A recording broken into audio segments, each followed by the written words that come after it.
सभी को नमस्कार। अब आगे चलते हैं।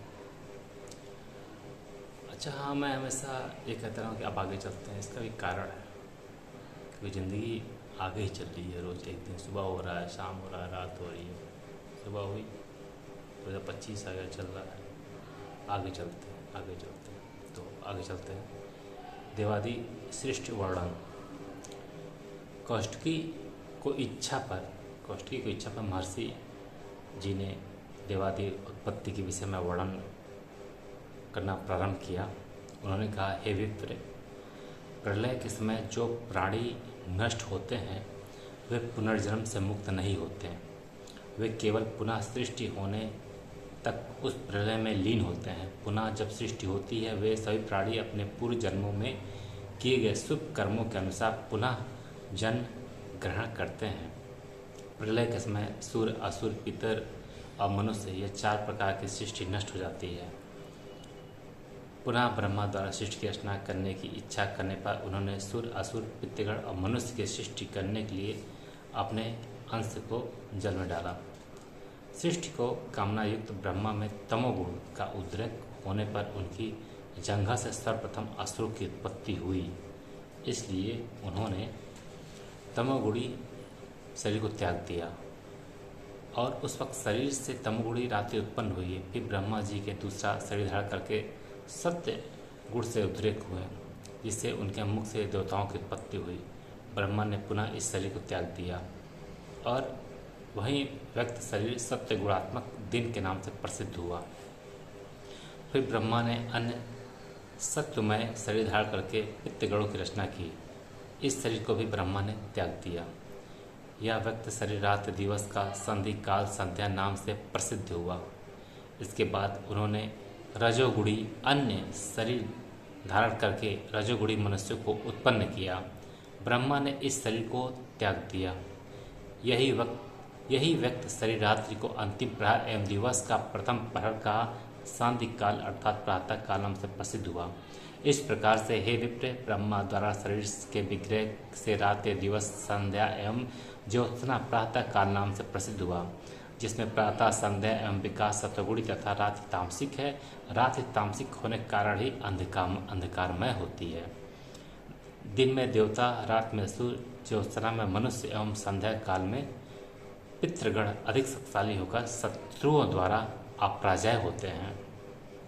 दिन में देवता, रात्र में असुर, ज्योत्सना में मनुष्य एवं संध्या काल में पितृगण अधिक शक्तिशाली होकर शत्रुओं द्वारा अपराजय होते हैं। ब्रह्मा द्वारा इस प्रकार के 4 शरीर उत्पन्न करने के पश्चात भूख प्यास से युक्त रज तम एक अन्य रात्रि रूपी शरीर ग्रहण किया। इस अंधकार पूर्ण रात में ब्रह्मा जी ने भूख के कारण कृष्ण विरूप दाढ़ी मूंछों से युक्त प्राणियों की रचना की। उन प्राणियों ने शरीर को ही खाना प्रारंभ कर दिया। तब उनमें से जिन प्राणियों ने कहा रक्षा करो वे राक्षस, और जिन प्राणियों ने कहा हम खाएंगे वे यक्ष कहलाएं। यक्ष और राक्षसों को देखकर ब्रह्मा जी को ग्लानि हुई, जिस कारण उनके सिर के बाल झड़ गए। ब्रह्मा का सिर केशहीन हो गया। वे केश रेंगने के कारण सर्प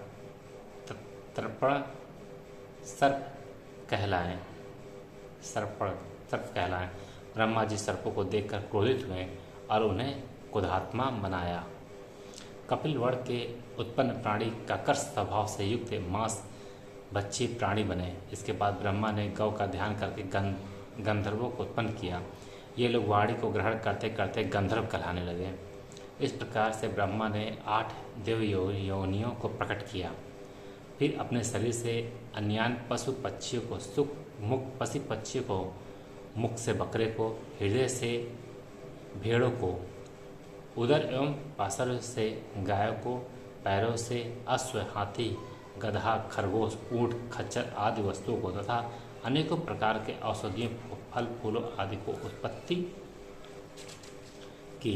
ब्रह्मा जी ने कल्प के आदि और त्रेता युग के आरंभ में पशु और औषधि की उत्पत्ति करके यज्ञ की रचना की।